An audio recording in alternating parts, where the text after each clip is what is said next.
Let me ask you something. Are you getting everything out of your rent-to-own business? If you're not an APRO member, then the answer is probably no. Look, advocacy is APRO's bread and butter. This is why they were created and what they do best. But here's the thing. APRO membership is about way more than advocacy. APRO connects you to the movers and the shakers of the industry, people who've been there, done that, and they can help you do it even better. APRO's monthly webinars give you expert insights and actionable takeaways. It's like having a masterclass for your business every single month. Got questions about complex regulations or sticky situations? No problem. APRO's legal hotline gives you direct access to experts who have got the answers. That's a peace of mind that you can't put a price on. And let's not forget the resources, news, updates, and tools that keep you ahead of the curve. Scholarships for your team? Check. Disaster relief when you need it most? Double check. APRO is your ultimate support system in the rent-to-own world. So stop settling for less. With APRO, members get more. More support, more connections, and more success. Head over to rtohq.org and join the APRO family today. Because in this business, more isn't just better. It's essential. See you at the top with APRO.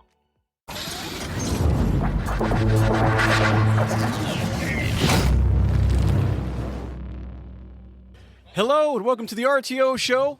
I'm your host, Pete Shau. Listen, for anybody who doesn't know what's going on right here, we are actually live at RTO World 2025. I'm with the award winner over here, right? The award winner, Charles Smitherman, CEO, PhD.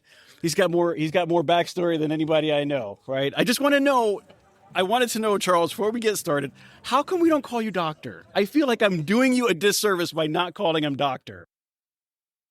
Well, so that's a funny story because my brother actually is a doctor. He's a real doctor. I'm the guy that if there's an emergency on an airplane, you do not, and you say, is there a doctor on board? You do not want to call me. We call physicists doctors. Yeah.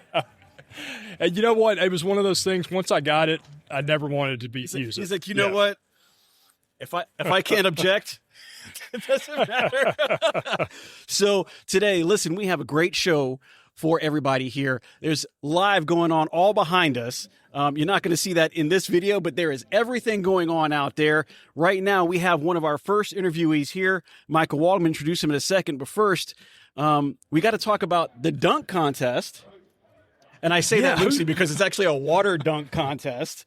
So why does that matter to APRO? What are we doing with that, and what does it help? Well, so, last year we subjected our entire association to our karaoke. So we had to find out a better way that was be less damaging for them.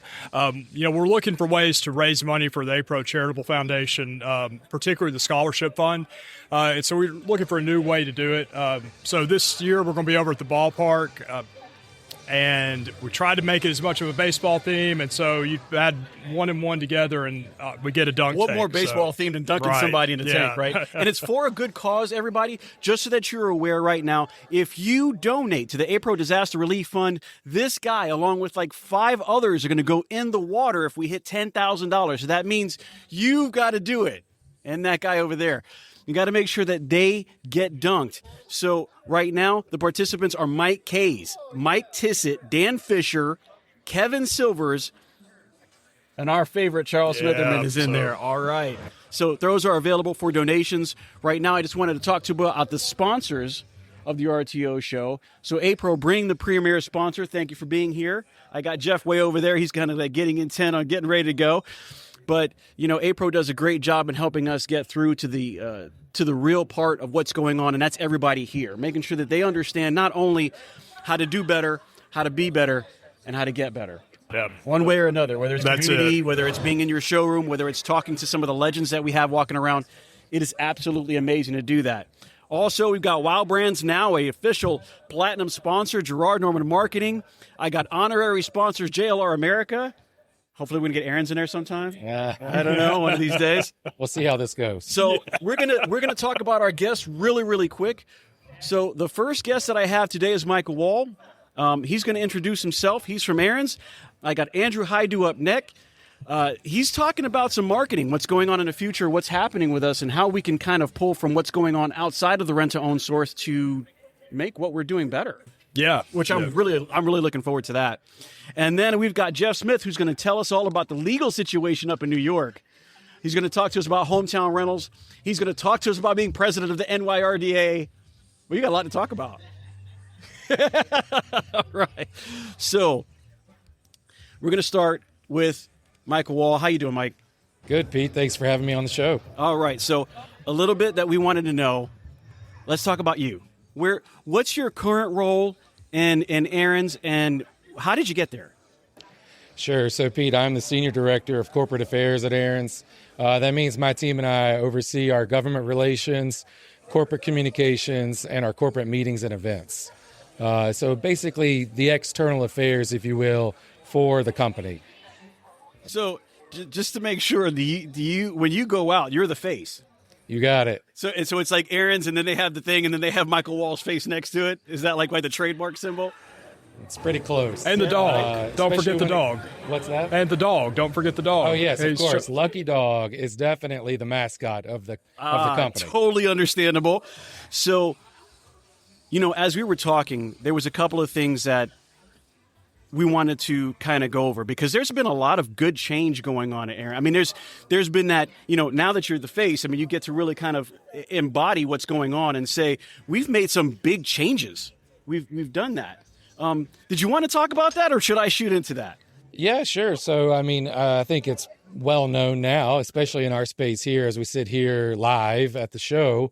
We were acquired by IQ Ventures in October of 2024.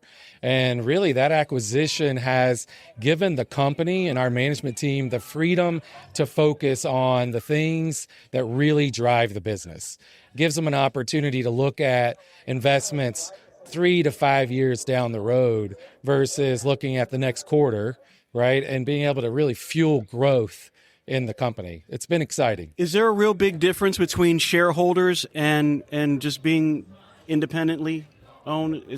Does it make it, so in other words, does it make the transition to making decisions a little bit easier, a little bit faster? Like you said, looking 3 to 5 years down the road and going, that's where we want to be. That's the focus we want to have. So that's a little above my pay grade at the company, thank goodness. Awesome. But we've got a great group of folks who are running the company and our C-suite. We've got a fantastic board, and everyone is energized and excited about growing Aaron's and really getting out there and spending time with our customers, spending time with our franchisees, our employees, looking for ways where we can, in fact, change the way we think, act, and win in the market.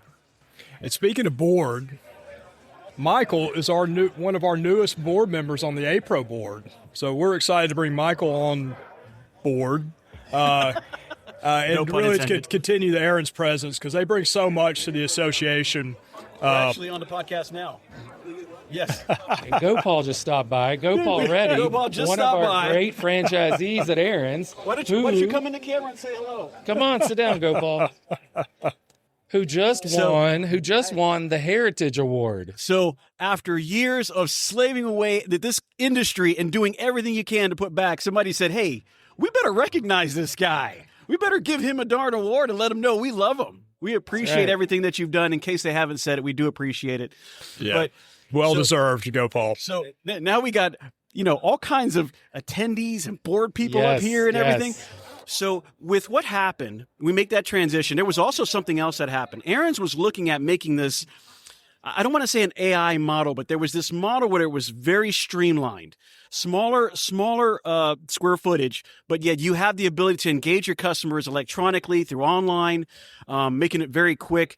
How was that what was the purpose behind that?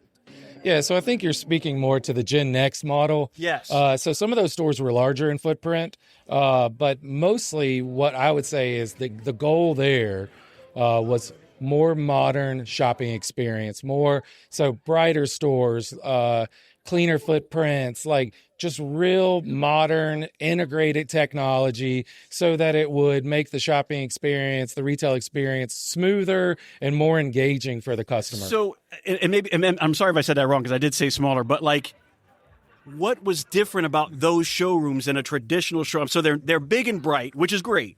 But was there something specifically different that you can say that model is not the same model that we've been following? Well, I'll just say that our Gen Next model, first of all, was received very well by customers. And it's really been an overwhelming positive feedback. Now, part of what we do at Aaron's, and I think everyone here does this, is everything is constantly evolving. And so what we are doing right now in that same space, so you're not wrong, because we are looking at smaller footprints. We are looking at lighter capital expenditures, right? So how can we make that customer experience better? How can we lean in there and also make it attractive for franchisees, right? So more attractive from the financial perspective so that we can continue to expand and grow in a more flexible, efficient way. Nobody really comes into a franchise to lose money, right? I mean, everybody's like, how can you make me some money, right? And I'll tell you, Pete, I've had the chance to tour a couple of those stores, those Gen Next stores. They are incredible. They're nice. They've got a great footprint. It feels like you're in a rooms to go type of location, and just some great technology too with the touchpads and the. That's right. Yeah, online application process, and really, I'll just say this too: the goal is to make it a more dignified shopping experience, right? We want those consumers to come in, feel at home, feel like there's a lot of natural light and modern. Matt, you're welcome to come do this. You're welcome to come do this, man. I got a face for radio. Come on, help me out. Sit in with this guy. Give him a help. I'm sorry. Go ahead. No, I you're couldn't good. pass Matt up. He just had this face when he was walking by. You're good. So, but my role, that's a lot of our business managements. That's what they focus on every day, and that's great because I need them to focus on that every day. What I focus on for the company is our advocacy, making sure that we're out there at the federal level and the state level. I'm so glad you said that because that's actually something Charles is super passionate about. I saw it on stage earlier, Charles. I'm not going to say anything, but I did see that passion come out of Charles, and it does. So how do you feel about the way Michael's brought his form of advocacy with Aaron's to what we do in D.C.? Well, I'll personally say this. I've learned a lot from Michael. I mean, Michael's a pro at this. He's experienced with it. He's a great asset for Aaron's. He's going to be a great asset for our board and what he knows and all that knowledge he brings to me. Brings to the APRO board. Michael and I have spent some time together in meetings, and it's always fun to watch him operate. I'm taking notes myself on how to improve and how to share it. But Michael's a pro, and we're lucky to have him. Aaron's is lucky to have him. I'm going to tell you right now, man, you're kind of laid back considering you guys got to understand. He's got a great smile. He's all loose and he's sitting here at the podcast. He's like, I gotta make sure that I just deliver my lines. But no, listen, what you do not only for Aaron's, but what you do as an advocate for this industry, being the face that you are, putting the attention that you do on it, we appreciate that. That means a lot. He appreciates that. He might not be able to say, give you a big old hug from the other side of the table, but I know he wants to. But we need that, and it's not that anybody else out there is not big or enough. But when you talk about the big three, it's always Rack, Aaron's, and Buddies. And to have them involved and included in this on a regular basis means a lot because that's a lot of representation for us. That's a lot of representation for APRO. To sit there and say, this is not just something we do every once in a while or we stop by once a year. You're there all the time, which is something I want to talk about because you got to go back soon. Oh, yes. Well, it's August recess. Yeah. But I will be headed back. I will be headed back to D.C. in September for a trip there. One thing I'll just share is it's so important to be involved and plugged into a trade organization, an association like APRO. And Aaron's has always been here and will always be here because we know speaking with a collective voice is much more powerful than doing it on our own. But it's important. We need that. We need the relationships at the federal level. Absolutely. And we need them at the state and local level. It doesn't need to stop just in D.C. because we have to remember we are creatures of state legislatures. Yeah. There are 47 state statutes out there, right? There are 47 states that have RTO-specific statutes that govern our business. And it's important that we're there and we're engaged and we're listening and following the policy conversations and the developments because if we are not, it will be noticed. And we saw that very clearly this year and last year in New York. Yeah, so we've had to go up there and make sure we can educate about what is the RTO transaction? How do we afford consumers flexibility without creating debt obligation? What are ways in which we help them along during the lease process and the journey, right? So that like when they find themselves in a hardship, we're able to be there to help them through it, right? With a payment vacation or whatnot. That's important to tell that story because let's face it, nothing's getting cheaper these days. And so as those essential goods climb in cost, we have to remember that it's our purpose to be there to tell the story, make sure that our lawmakers and our staffers up there understand that and hear it from us and give that story some air, give it some life, make sure they understand the reality and the people behind it.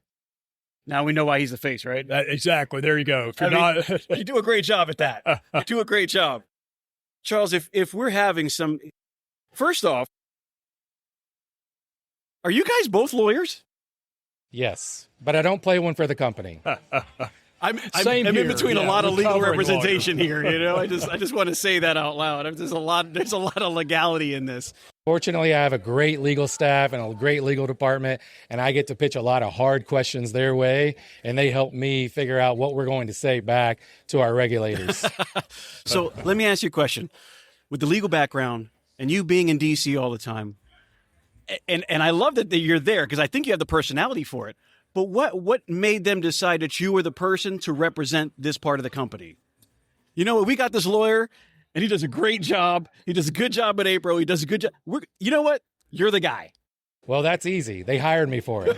So they knew what they wanted, and I fit the job description, so they hired me for it. Okay. But I will say we spend just as much time following state action and state developments as we do federal. And the reason for that is because the pace, the speed at which an idea becomes a law is so quick at the state level, and it has sometimes immediate operational impact. I mean, they go from defining the transaction to determining what's in your lease agreement to what's acceptable disclosure. All of that matters, right? And so it's important to stay involved and engaged at the state level as well. So when you go up there, are you going up there for the New York situation as well? Yes, we've all been there. We've all been there. About to go third time. If nobody knows, we've all been there. In February in Albany, New York. All right. For a guy who's from Tennessee and lives in Atlanta. Shows my dedication to the industry. I've got to go to Albany, New York. So what I'm going to do is the next time that I get a ticket, I just want to know who to call. No, I'm just kidding. What I want to say is, Not me. really, I'm not that kind of lawyer, Pete. But what I will say is we really appreciate that. Now, making that transition, we've got Jeff here, okay? He was going to go last, but I think because we've been talking about the legal situation, I'm going to let you talk about it a little bit more. Who's technically spearheading this whole thing? Is that Jeff? No, I wouldn't say. Is it you? Is it you, Charles? It's very much a collaborative effort. Absolutely. We've been basically lots of strategy calls with all the parties involved. Our government relations committee is very much involved in overseeing this, and so it's very much been a collaborative effort that we've been able to share resources, share information that we're all getting from the ground, and we're fortunate to have Jeff's involvement, him really revitalizing or really bringing back to life the New York Real Dealers Association. Well, and I would say it underscores the importance of the companies being members of their state RDA and paying those dues. Because we were able to lean in and have those dues available, Jeff was able to go out and find us a good lobbying firm in New York who knows the process, knows the people, and is able to steer us all, I think, in a direction that's been very helpful in educating about this industry and what we do for consumers, and hopefully dispelling a lot of the misconceptions that are out there. Well, I'm certainly glad that you're up there for us. How do you feel before we make that switch over? Is there anything that you want to say to Mike before we let him go?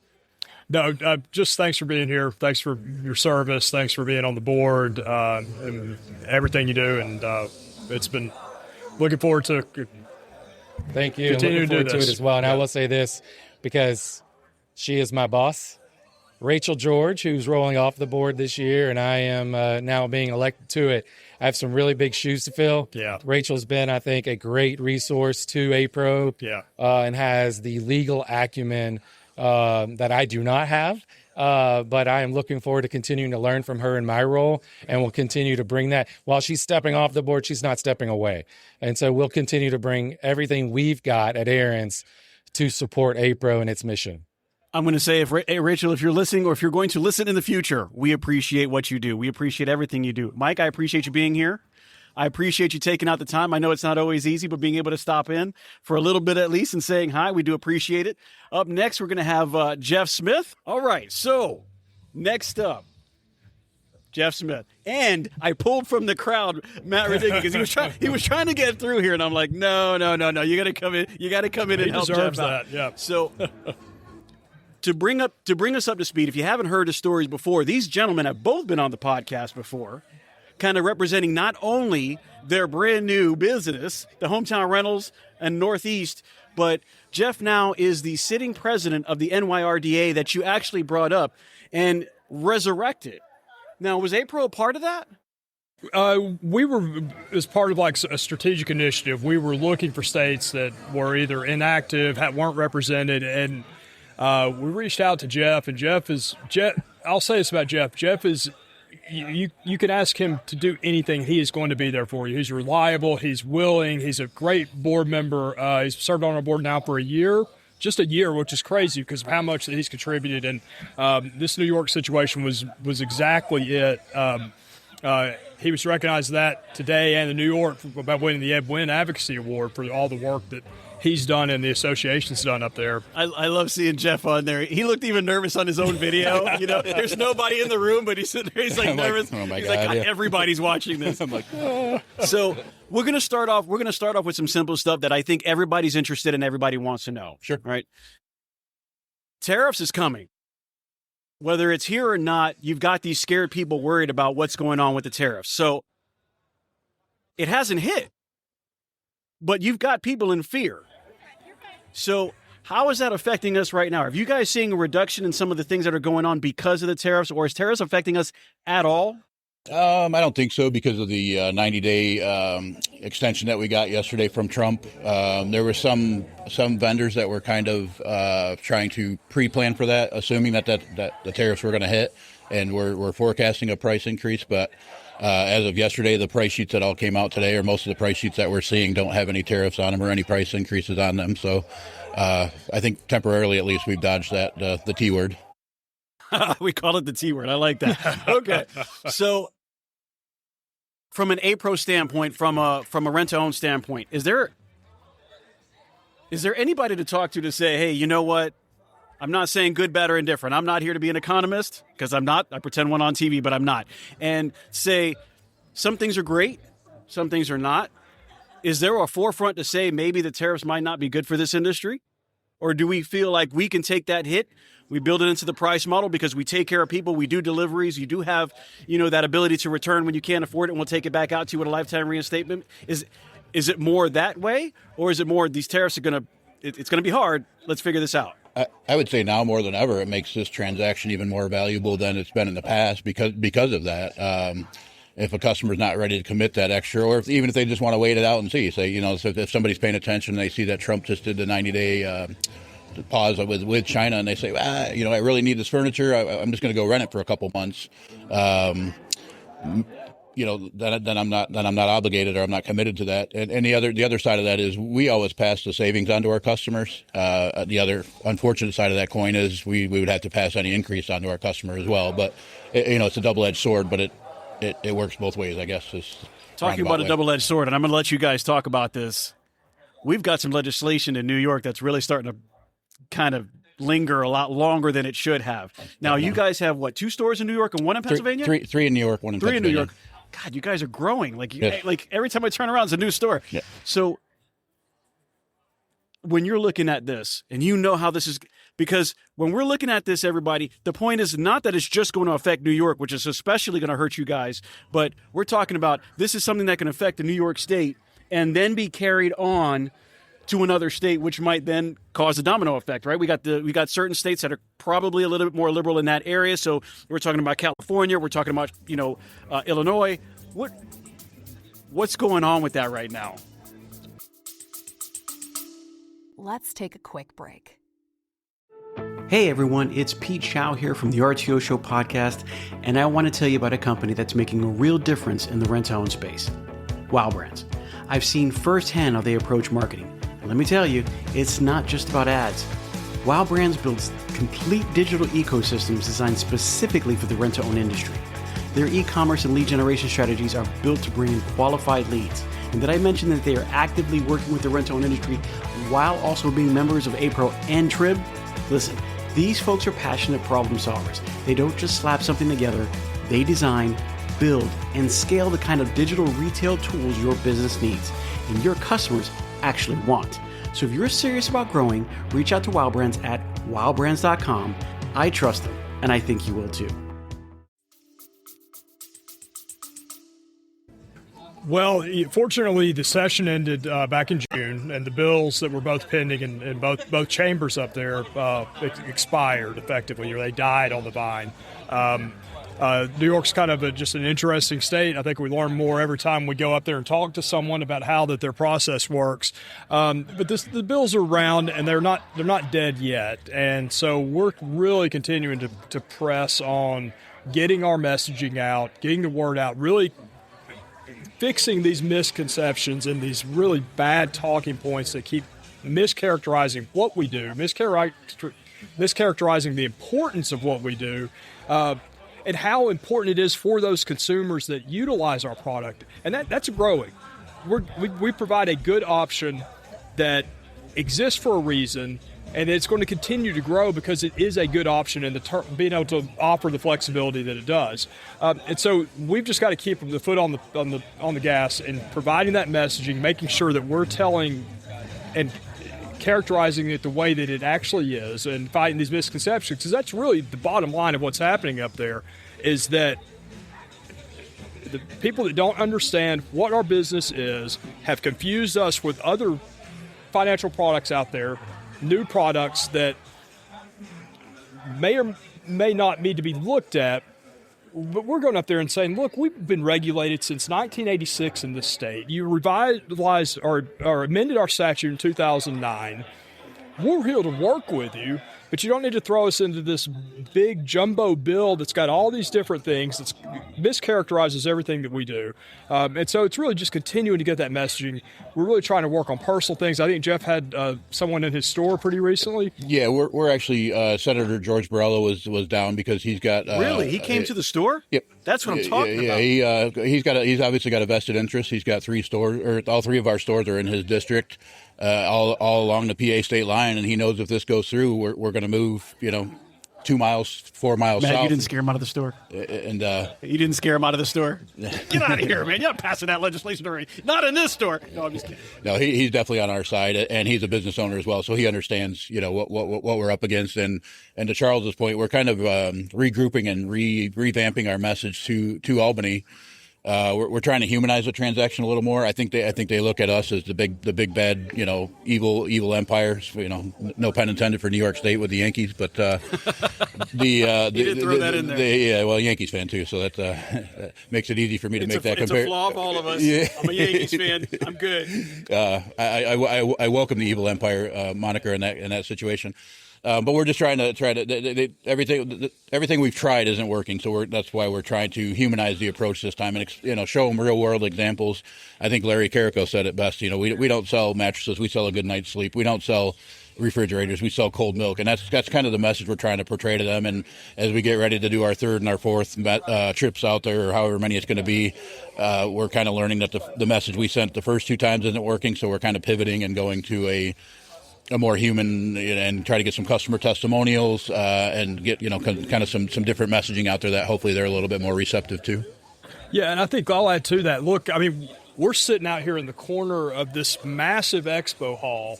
I'm looking at Ashley Home Furniture right over there. I'm looking at all these name brand appliances, TVs, everything out there. This is what this industry does. They're buying here, taking it to stores like Jeff, and giving people the option of obtaining use of a product, a pathway to ownership, a flexible option that exists. And look, we just need to tell our story. We don't have to make anything up here. I think if we had those guys sitting here seeing what I'm looking at right now with all these vendors, all these people walking around, and what that this transaction provides up there, I think there'd be a complete revisioning of what that they're trying to do there and understand what we do. Access. Matt, you think we can invite them over here to sit down at the podcast? You think they'll sit? I would love for them to come sit with us. We could chat for days with this. You guys haven't seen Matt. He's kind of like an intimidating kind of big guy. And I don't know if they'd come in and sit. We'd have to introduce you next. We'd have to sit down and then, no, you're not leaving. No, you're not leaving. We're going to talk about this till you go, right? Pete's being modest. I'm really 5'9". I'm kidding. At heart. He's 5'9" at heart. One word Charles didn't mention was access. We're providing access to these people, our customers, our friends. They don't have access to these products otherwise, like Ashley Furniture or LG stainless steel French door refrigerator. If we didn't exist, they're looking on Facebook Marketplace and buying a fridge for $100, hoping it works and trying to find somebody to deliver it to them. So access is another thing that we provide. So a couple other things that I wanted to talk about was, because we're talking about how important it is what we're doing, accessing, the halls of Albany to make it happen. But as Mike Wall said, and we're saying it now, there wasn't an NYRDA, which for anybody who doesn't know, that's the New York Rental Dealers Association. They were dormant, kind of gone. They were. And then Jeff says, hey, Matt, you got this. I got to go to put on my New York cape and revive that. Where did that come from? And how did you end up being president? Not it's a bad thing, but you were like, hey, I'm here and I'm the only guy here. I'm the president now. Kind of happened organically, I think, at LegCon. Honestly, I think I went to LegCon. My first one was 23. I went last year. Charles and I kind of talked just offline, just kind of speaking in general terms. And he said there's no New York Rental Dealers Association. I said, well, I can try to light that fire back up. There is now, baby. Turn the lights back on. And he's like, it's no big deal. You just need a couple meetings, a couple meetings a year. And, so I'm thinking like I'm going to sip through a Dixie cup. And then he calls me 6 months later and tells me there's a fire there. So next thing I know, I'm literally drinking through a fire hose and trial by fire. I planned on just sitting back and, just sipping on a little cup of tea and, learning about the legislation more, learning about Albany, learning about Washington, D.C. And then the software or APRO flagged that bill. I think it was 1573 at the time. I don't know. It's changed, but yeah. So I wanted to just help out however I could, and then luckily Matt's around to kind of do the operations while I'm playing politician or playing whatever you want to call it. Holding it down in DC and New York. So, real quick, for everybody who doesn't understand this, we're talking about a bill that we don't want to pass because it's going to affect us. But can you guys really tell me, what is it? What is it that's going to change this transaction to make it very unfavorable for us right now? I'll let the lawyer handle that one. We're going to refer back to Charles on that. By fundamentally mischaracterizing what we do, it attempts to put an APR effectively on a rental transaction. A month-to-month, non-renewable, extendable agreement, a lease that is renewable upon execution of the renewal or option into the renewal, right? Tell me, you're a dealer. You deal this stuff. You deal on how do you put an APR on a lease agreement? So when we talk about APR, we're talking about the annual percentage rate. An annual percentage rate that's capped at what, 18 or 24%, I think is what they're trying to put. 16%, I think. 16% usury rate. Tell me what does that disclosure look like on your lease agreement? It doesn't look like anything. There is nothing possible. On a percentage rate like that, we wouldn't be able to offer half the services that we give people to give them the opportunity to own some of the fine things that are out here right now. I mean, the free delivery, out the window. Being able to re-deliver it to you, out the window. Service would be non-existent. Like if it breaks, sorry, it's just yours. But, and correct me if I'm wrong, if we go to that type of transaction, then the customer cannot return it. Is that correct? See, that's the thing. That's a great question, and this is something that cannot be answered by the group that's pushing this and by the people that don't really understand what's in the bill up there. You can't do a disclosure that says it's 18% APR, and here's how that APR breaks down per payment.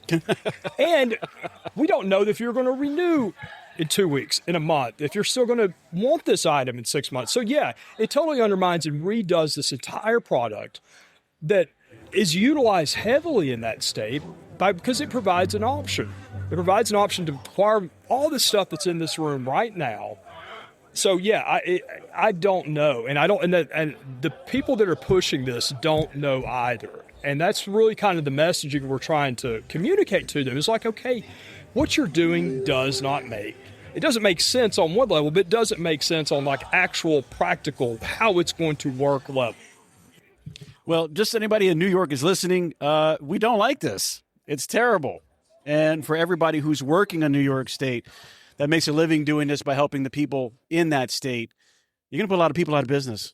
We do. A lot of good people out of business. There's 200 brick and mortar. And then I'm going to send Matt to your house. So that is not a threat. I'm not saying that, but I don't know where you live, but if I did, no. So, guys, I really appreciate you being here. Matt, I love that you stuck around and helped him out a little bit. I really do.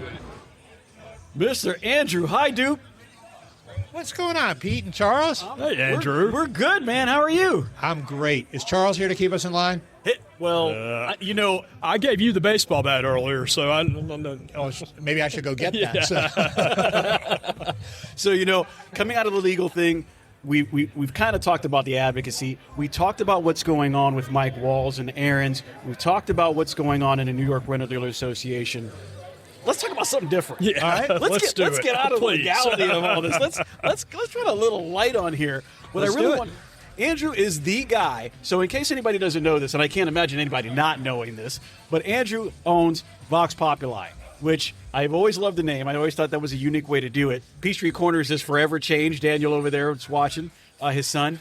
But there's so much that you've done in the last year, kind of reaching outside the halls of rent to own and taking a look at what else is out there and how that affects our marketing, what we do going forward, a little bit of how do we grow out of the shell that we've kind of put ourselves in, because that's always a hard thing to do. We get in our shells, we start knocking up against the walls, and now we've got to kind of make something different of that.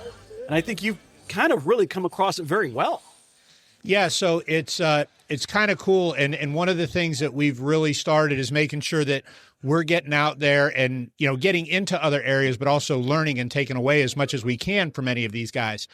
And one of the things that we've seen out there more and more and more, and we were at a show, it's probably one of the highest end shows in the franchise community. It's done by IFA, so you get credits for it and everything, but it's called FCXC, which is Franchise Customer Experience Conference. They talked about it there. We're seeing it more and more, but this whole idea of omnipresence through canvassing. And if you look at the model, what a lot of guys are doing is there's a whole lot of digital fatigue out there. That is a big phrase, digital fatigue, whether it's Facebook, TikTok, any of that stuff. But the guys that are out in people's homes, in people's communities, they are leveraging that, right? So whether it's a home services company like a roofer, they're out there with door hangers marketing. They're marketing in that area. They're getting way more involved locally. I've heard more talk about Chamber of Commerce events, but everybody's really focused. So for example, right, Pete, I know you live in Tampa. If I'm working in Tampa, I am marketing in your neighborhood. I am marketing in that area.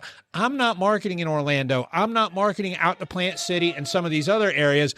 I'm staying super hyper focused in that area to make sure. And that's really the big thing that we're seeing more and more and more is a pullback from, they're still spending in other areas, but really the focus is, 10 years ago, we called it guerrilla marketing. The 2025 word is canvassing. Okay, so help me out here, because I've gone to, I don't know how many educational sessions we just had. If you guys come to April 2025, their educational sessions are 4 at a time. We do 3 sets of 3 or 4. I think we had 12 right now. It really depends. 15 this year. And they use different terms. This is something different, and I like hearing the different sides of things, because now all I've heard is the 2 initials that are taking over everything by storm, and that's A and I, and it's everywhere. Now, Daniel and I have talked about it. I've had another group on there. Atlog has been on it. But you're saying that there's a part that is having actual digital fatigue. So it's not just getting smarter, but the advertising part of it, if you get away from that a little bit, is going back to more grassroots? There's a big part of it. Well, it lets you hyper focus in your community, right? Because you're paying for Google clicks that may or may not be a good customer. You don't know if you're necessarily getting that. But what I do know is if I deliver a refrigerator to Pete Chow at 123 Main Street, Tampa, Florida, that everybody around you is a potential customer. So I know that those are my customers out there. I know that I can become important in the community and leverage that. It was great because at the FCXC, Ivy Kids Schools, which is based out of Texas, but they do those early education centers. They do a whole class on how to work with the Chamber of Commerce in your community. So it really is back to that local. It doesn't mean digital is going away. It doesn't mean any of that. But there is fatigue there. And there's a big part of digital detox that's going on right now, too. A lot of people are unplugging right or left just because there's so much freaking noise out there. So is this kind of tailored more towards an older clientele? Because because I know the younger people, I think they're going there a little bit more. Is this an older clientele or a middle age, probably 30 plus, right at probably the last level of millennials going higher that are just getting tired of this? I think a lot of people are getting tired of it. But again, one of the things that we've seen, and I've got some stats on it at the booth, is the other thing that you have with some of the in-home marketing, right? And again, this doesn't always work for everybody, but we do get in our customers' homes, just like a roofer, just like an outdoor lighting guy, just like a painter. So we have that same opportunity to market. Look at how they market. Heck, look at how a politician markets, right? They're going around, they're door knocking, they're shaking hands, and they're working on getting those votes. We need to market the same way. But one of the things that, and this statistic is out there now, but that print marketing and especially mail marketing has a much slower decay rate than digital, right? So with digital, if you see it and you don't act on it right away, what's the chances you're going to act on it in the future? Print, you're bringing it into your house. You might stick it in the basket or whatever and look at it later, but you're looking at it on your terms where there's far greater impact of it. I really don't I don't know if I've ever really looked at it that way. No, I certainly haven't. I mean, the omnichannel aspect of that is really, really interesting. And that's, I think that's the best word. It's be omnichannel and it's be omnipresent, right? Yeah. Well, I want to be out there, and I had a neighbor of mine for something that we did in the community, and we were talking the other day. He goes, "Man, you guys are everywhere." And I said, "That's exactly the point." Yeah, right? Got it. So what are some of the ways that you found, branding is branding. Branding has been around since God knows when. But reaching outside of RTO, seeing some of the things that are going, what are some of the new branding trends that are coming down this way? Because you're saying print is not dead. Print is something that actually can be very much alive in the home of customers now. Now, we're not saying don't do, the electronic marketing, but at the same time, it's not dead. If it comes in, if you get it in, it kind of sits on that mind thought. How does that affect branding? How do I get a better, I'm trying to say this the right way, but how do I make my brand stick out as much as I want to without going digital 100%? So let's back up here and make sure we're clear on definitions. First off, I love it. Charles is like, yeah, let's get them definitions right, baby. Let's not confuse branding and advertising and promotion. Digital is a channel. Print is a channel. Doing your trucks is a channel. Your brand is bigger than that, right? And I think one of the biggest things that you see out there with brands, and this is something that everybody needs to look at, is what does my brand mean, right? We see people that, if we all are saying the same thing, that's simply a price of admission for getting there. What does my brand mean to people? What does the feeling mean? What does it stand for, right? And so I think the first thing that we have to look at is, what do we want to be? What do we want to mean? We've got to develop our brand before we can market. The challenge that I see a lot of companies doing is they're trying to market and be all things to all people without really meaning anything for any one person. So and that kind of reminds me of something, and this is something we really think about. I heard this in the association space, and we really try to think about with APRO. Are we known for what we want to be known for? And that idea of your branding, are you known for what you want to be known for? Are you following through on that?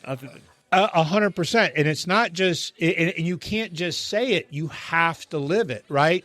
I mean, one part of our brand is we always say tastefully obnoxious, right? And I want to be out there. I want to be Tastefully bold. obnoxious, guys. I want people to know who we are. I'm not afraid of hurting somebody's feelings or pushing the envelope or something like that, because that's who we are. And when we're working with clients, I can't tell people to be omnipresent if I'm not omnipresent. I can't tell people to be bold if I'm not bold. So I think that's part of it. I think you're 100% right, Charles. It's what are we telling people we are, and is it communicating that same exact thing? I had this was years ago. I had a client in the quick serve restaurant space, and they served roast beef sandwiches without saying who they are. But they always said they're not like McDonald's or Burger King, that they are a premium quick serve experience. And I said, you can say whatever you want. Your food comes out of a window. It's all the same thing, right? So if you guys don't know Andrew, he just loves to put it right there in your face. This is what I'm saying.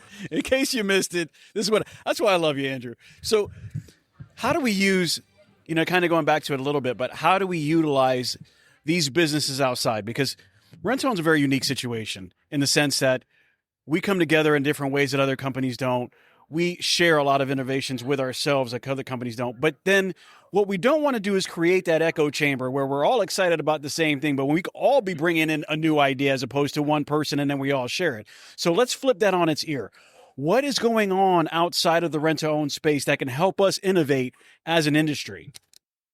I think part one is defining what's going to make a specific brand better, right? If you're brand X, brand Y, brand Z, why are you different, right? And look, do a hard internal audit of your brand. And, sometimes it's not any fun, but we've got to look and see, is my core messaging the same as everybody else's? Okay, then that's a price of admission. Right. That is, I can't sit there and say, whatever the statement is, if everybody else has the same thing. One, what makes me different? Right. And it can't be something that we can't show or that's later on. Right. Well, we treat our people different. Right. Or something like that. They can't see that. So how are we going to get out there and do that? But I think part two is really creating an impact on the customer at all phases. We work with a private equity owned roofing company, and they are super aggressive on everything they do. And if you look at that model, and that's the same model that a lot of home service companies follow, and I think that we're borderline in this where we're a little bit different maybe than a traditional retailer, and we're maybe more like a outdoor lighting guy or something like that, because we have the opportunity to get in the customer's home. And I think we take that for granted, to look at and sit there and say, where's my customers? I was just talking to a dealer 20 minutes ago in the booth, and he said, I can't get my guys to do door hangers. How is that an option? Because the 5 guys up and the 5 guys down, those are your best prospects. That was an option? Was that an option at some point? It's become one, but you know what? But again, let's look at all of those things. So are we trying to reinvent the wheel, or do we just need to get back to solid execution and getting out there? We're not like, again, your Tampa stores are serving people in Tampa. They're not serving people elsewhere. I have the opportunity to get in front of them. Why don't I? So we're talking about, when you say stuff like that, we're talking about the local, like the Rotary Club and the Better Business Bureau and things like that. Getting involved not only in the local businesses, but the local politics, everything local. That's a big part of it, but you have to go into it with the mindset of, I may not get the ROI on it in week one, right? So many times we look at things and we sit there and go, hey, we did door hangers last week and we didn't get any more deals. We're done. And we don't do it anymore. You got to feed the beast. But you have to be committed to it over time, right? You're not going to go to a chamber event. And so with some of my coaching clients, we talk about this. You're not going to go to a chamber event and do rent to own deals. So what am I going to sell at a chamber event, right? Could I do an employee VIP program? Could I look at maybe furnishing rental properties for somebody or home staging? Because there's always 12 gajillion retailers in there. But there is an idea there. So what is the product that I'm going to take to these guys? And I think that's a big part of it that we have to look at. What am I going to take to them? And then what commitment am I going to make? It's not a one-time thing, right? It's not whether it's a mailer. And the same thing applies to digital. You don't put one Facebook ad out there and beat a path to your door. I know a couple of stories I can learn from that. Right? You need more than one a year, otherwise it's not going to work. Charles, when we're talking about, and it's funny that you mention that because we have Amber Lee that does a lot of stuff for us here at APRO, and when you came in, there was a complete shift of not only how we looked, how we acted, how everything came about. And I know that Andrew's on the board. Is that just like one of those examples where you can say, hey, this is a fundamental difference between, I don't know, part A and part B, I should say. I don't want to degrade anything that happened beforehand, but there is a stark difference. Well, I'll go back to that. What we talked about with the branding, are we known for what we want to be known for? And that's one of those questions I think about often. And what we're doing, how we're presenting ourselves, how we're representing the membership externally, what we're doing internally for the members in terms of benefits, and that's a pretty strong guiding principle because we have very high aspirations. We released a new mission statement last year of promote and protect the industry. We released a vision statement last year that we want to be the rising tide that elevates all ships. And are we that for the industry? What are we doing? And we can tie every single thing with intentionality to what we do of being that rising tide. And that's what I want to be known for whenever anyone thinks of APRO, is to think of us as that rising tide. And what we do through events like this, through legislative conference, through advocacy, through our external PR type measures. So I got to ask, you have this commercial that came up when we were watching the big show, right? And the Vox thing comes up and you start putting everything out there. What are some of the crazy things that you can do now with all this technology and all these machines? I see you said drumsticks. We've got lunch boxes. I mean, Vox can really do it on everything. Oh, yeah. But I want to back up to something Charles said, because I think that he's not given himself or the whole APRO team a whole lot of credit on one thing. One of the guys we're really working with closely is Brandon Dawson, that some people may know from a consulting perspective. But one of the things that Brandon taught me was be an owl. Ask who, right? Who can help me get here? Who can introduce me to this person? Who can do this? And I will say that when the leadership changed at APRO and the mindset change was, one of the things that y'all did is y'all definitely asked who. And you started looking at your vendors. You started looking at other people that you work closely with to say, who can help me grow this thing? Who can help me achieve this mission? And who can help me do that? And I think that's huge, because when we ask people for help, they help us get there. Nobody can get there alone. So I want to make sure that was pointed out, because you and I have talked about that offline, about the difference there. But y'all really played owls in that. So. Well, I got to say, in case anybody doesn't know, Andrew's also part of the board, right? The vendor committee. So he gets to kind of really get some feedback and let us know what's going on, especially at APRO going on at the show right now, at the RTO World Show 2025. Andrew, I really appreciate you stopping by. Daniel, I'm glad that you came by and said hello. We're going to really start wrapping this up. I know that we got so much going on. I don't want Dennis to come over here and be like, hey. He's about to yell and kick us out of here. But we do a lot of cool stuff, so you should come by and talk to us. All right. Well, come by and see the Vox store. Listen, they are right here in front of us on what aisle is that? What aisle is it? 500? I think we're 514 or 508, somewhere about halfway down the aisle. Well, and I'll tell you, I've been to their facility, and it is incredible. It's amazing what that they are able to produce. Luckily, I was able to do the Ken Butler story over there. Yeah, right. And he walked in like he owned the place, and he was all at home. It was just kind of, he was just like, I think my slippers are still down there. And he just came in, and we just had like a really good conversation. It was really nice to have. I really want to just come back and come full circle. We've had some great guests on today. We've really been able to talk about some of the changes that RTO is making as a whole, which is something for me it's I'm very glad to see that we're going through this. The legal advocacy that's going on right now, I think there's a lot more attention being put on the legal advocacy part of what we do. And it wasn't like that. And I'm not saying it was never this good. I'm just saying that coming back to when we look at it now, over the last couple of years, wherever that chart starts climbing, it was because, we're starting the fellowship program. Is Vox doing part of the fellowship program too? Well, we are involved in LegCon and do all of that, and we haven't brought a fellow yet, but we're staying super involved. I just want you to know, we're thinking about bringing a fellow. I just want you to know the RTO show might be bringing a fellow next year, so if you guys are ever interested, let me know on how that works, because we might do that. Also, not forgetting, we're going to dunk you. I want you to know this. Charles has so many accolades. I was doing a little study on him.